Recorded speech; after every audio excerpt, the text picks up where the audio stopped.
আসসালামু আলাইকুম গাইজ, আমি আছি আপনাদের সাথে এমডি মাহমুদুল হাসান রিয়াদ এবং প্রতিদিনের মতন আজকেও একটি ছোটো মিনি ব্লগ নিয়ে আসলাম আপনাদের সামনে।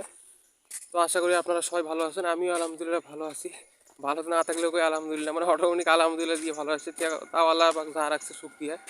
তো চলন দেখি শুরু করা যায়। তো এখানে স্টেডিয়ামে আসছি কিছু ব্যায়াম করার জন্য, কিছুক্ষণ দৌড়াদৌড়ি করার জন্য। তো দৌড়াদৌড়ি তো আর এই মোবাইল দিয়ে এতক্ষণ দেখা যাবে না, তো দৌড়াদৌড়ি শেষ করে নিই, তারপরে ইনশাল্লাহ আপনাদের সাথে দেখা হইতেছে।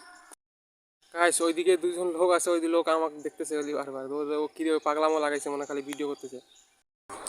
তো ওই স্টেডিয়ামে কিছুক্ষণ ব্যায়াম করার পর চলে আসলাম মণিপুর মরানী স্বর্ণময়ী স্কুল অ্যান্ড কলেজের মাঠে। তো এখানে এসে দেখলাম যে সংকেত স্যার নাকি আসবে ইত্যাদি অনুষ্ঠান করার জন্য। তো উনি এখানে আসবে কনফার্ম হয়ে গেছে এখন।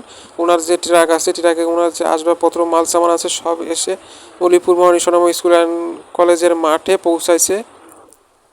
তো কাজ ওইখান থেকে বাড়িতে এসে বাড়িতে কিছুক্ষণ রেস্ট নিয়ে খাওয়া দাওয়া করে বাইক নিয়ে এবং বাজারে ব্যাগ নিয়ে মোটরসাইকেল নিয়ে বেরিয়ে পড়লাম বাজার করার উদ্দেশ্যে। তো বাজার করার আগে যাইতে হবে নাবিল পরিবহনে, তো ওখানে নাবিল বাস স্ট্যান্ডে যাইতে হবে।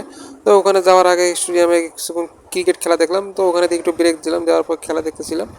তো ওদের খেলা দেখে আমি একদম পুরো হতাশ হয়ে গেছিলাম। তো ওরা শুধু সিঙ্গেল আর সিঙ্গেলে খেলতেছিল, আর যদিও বাউন্ডারি মারতেছিল, তো বাউন্ডারি যা মনে করেন যে একদম বাউন্ডারি তো হইতেছিলই না, একদম ক্যাচ আউট হইতেছিল বাউন্ডারির ওখানে।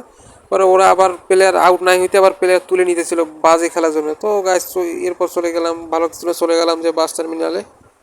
তো এখানে নাবিল পরিবহন কাউন্টারে এখানে এসে কিছুক্ষণ ওয়েট করা লাগছিল। তো এখানে ওয়েট করার পর 12টা বাজে চলে গেলাম যে কাঁচা বাজার ওখানে। তো এখানে বেসিক যে জিনিসগুলো নেওয়া লাগে, যে মশলা, তেল, শ্যাম্পু, আরও যা যা আছে, গুঁড়া মরিচ, হলুদ, এগুলো যা যা যা নেওয়া লাগে এগুলো নিয়েছিলাম। নেওয়ার পর উনি হিসাব করলো, প্রথমে একবার হিসাব ভুল হয়েছিল, পরে আবার নেক্সটে আবার ভালো করে হিসাব করলো, ওর পরেই দেখলো যে হ্যাঁ ঠিক আছে। পরে উনি হিসাব করতে করতে এদিকে আবার আমার ভাই এদিকে আবার সিপ দেখতেছিল, ওর আবার মনে হয় এখানে সিপ পছন্দ হয়েছে, ও এখানে নিজের হাত দিয়ে সিপ নিতেছিল। তো নেওয়ার পরে সিপ নেওয়ার পর আবার নতুন করে আবার হিসাব করলো। তো হিসাব করার পর দেখলো যে না হ্যাঁ সব ঠিকঠাক আছে। তো এখানে যে বিলটা হয়েছিল, তো এই বিলটা পে করে চলে গেলাম যে কাঁচা বাজারের ওখানে। তো কাঁচা বাজারে এখানে আসি, কাঁচা বাজার পুরো আগুন, পুরো বাজার আগুন, পটল ৭০ টাকা কেজি এরকম। তো এখানে কাঁচা বাজার নিলাম, নেওয়ার পর চলে গেলাম মুরগির দোকানে। তো মুরগির দোকানে আসার পর মুরগিরও সেই লেভেলে, মুরগির ওই রকম দাম আছে ঠিক আছে, কিন্তু ওইটার আগে যে দাম দেখছি ওই ওই প্রাইসটাই আছে। কাটাটা 240 টাকা কেজি, আর কোটালটা মেবি আপনার 170 বা 180 টাকা এরকম কেজি কোটালটা। তো এখানে নিতে এসেছিলাম, নেওয়ার পর ওখানে চিকেন টিকেন নিলাম, নেওয়ার পর ব্যাগে ভরলাম, ভরে ওখানে একটা বিল আসলো। ওখানে বিলটা পরিশোধ করতে করতে আমি ব্যাগটা নিলাম, নেওয়ার পর মাংসটা ব্যাগের মধ্যে রাখলাম, 2টা ব্যাগের মধ্যে। তো রাখার পর এখানে বিলটা পরিশোধ করলাম, করিয়ে চলে আসলাম যে বাড়ি।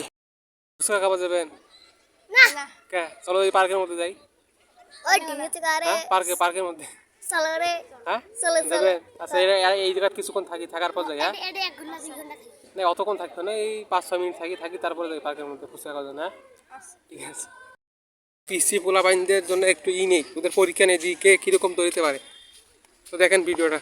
পরে ওদের চারজনকেই বললাম যে দৌড়াইতে। পরে ওদের মধ্যে মাহিবা আমাকে বললো আমি অনেক মোটা, আমি দৌড়াতে পারবো না। পরে এদের 3জনকেই দৌড়ে দিলাম, এদের 3জনের মধ্যে ও ফার্স্ট। বড় দূর বেড়া দে আমি শোনো কী করি, তোমরা মনে করো মাদ্রাসার মধ্যে হুজুরেরা যখন দৌড়ি করেন না, তোমরা বিরক্ত মনে করে কাইং কখন কান্দে, কাইং কখন ডাঙাডাঙ্গি বাজে, তার কোনো ঠিক ঠিকানা নেই। সেই জন্য আমরা তোমার দৌড়ে এবার দেয় না, খেলা খাবারও দেয় না, বুঝছেন ব্যাপারটা? মন খারাপ কিছু করেন না। হ্যাঁ পরে ওদেরকে বললাম যে আরও একবার দৌড়াইতে, পরে আরও একবার দৌড়ালো। এখানে মাহিবও দৌড়াতে ছিল, তো দৌড়ানোর সময় দেখলাম এখানে মাহিবটা আবার ফার্স্ট হলো। তো এখানে ফার্স্ট হওয়ার পর ওরা আবার নিজেরাই ওদের মধ্যে কী যেন কথা বলতেছিল যে এইভাবে দৌড়লে ভালো হয়, ওইভাবে দৌড়লে এটা করলে ভালো হয়। তো এখানে প্ল্যান ছিল যে এখানে কিছুক্ষণ দৌড়াবো, দৌড়ানোর পর আবার যাব হলো আপনার হলো পার্কে, পুকুর পাড়ে, ওখানে যাবো ফুচকা খাওয়ার জন্য। তো ডাইরেক্ট চলে আসলাম পুকুর পার্কে এখানে।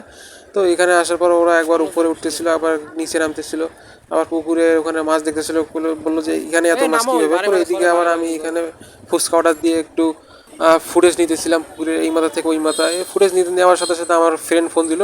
পরে ওই ফ্রেন্ডের ওখানে গেলাম, ফ্রেন্ডও ওখানে ছিল। তো ওর এখানে যাইতে আর এখানে ফুচকা খাওয়ার যে ফুটেজটা ওটা নিতে পারিনি।